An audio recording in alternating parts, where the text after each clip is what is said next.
Welcome to another episode of Locked In. In this video, we're going to be doing my first ride impressions of the state bike Coreline in the La Fleur color. I believe that's how you say it. So in this video, I'm going to be just kind of giving it a brief shakedown. This is not a full review. This is just going to be quick initial impressions. Again, if you guys haven't watched the unboxing video, that is on my channel, as well as a full review is going to be coming later. If you guys have any questions because you're considering purchasing this bike, please leave a comment down below and I'll make sure to address that in my full review. So let's get going.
So what are my first riding impressions of the state bike Coreline?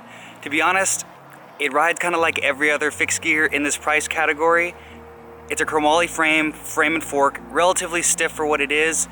The few initial things, again, I'll go over in more depth in my review. One, I think the handlebars are a little too narrow.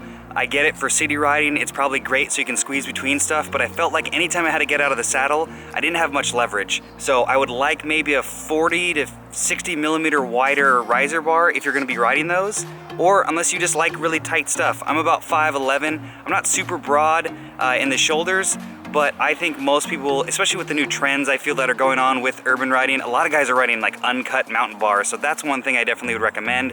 Two, I haven't ridden 23Cs in so long, and I definitely do not miss it.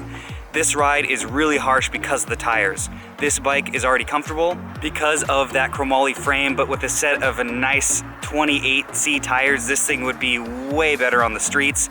I wanted to take it around in normal clothes, in kind of broken up pavement in the city, just to basically ride this in the environment I think this bike is definitely gonna live in.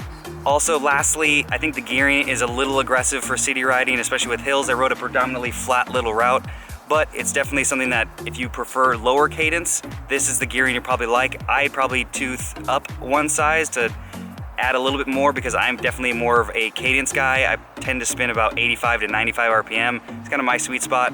So that's about it for this short first impressions of the bike. Again, make sure to comment below any questions you have if you want me to answer in my full review. So thanks for watching another episode of Locked In.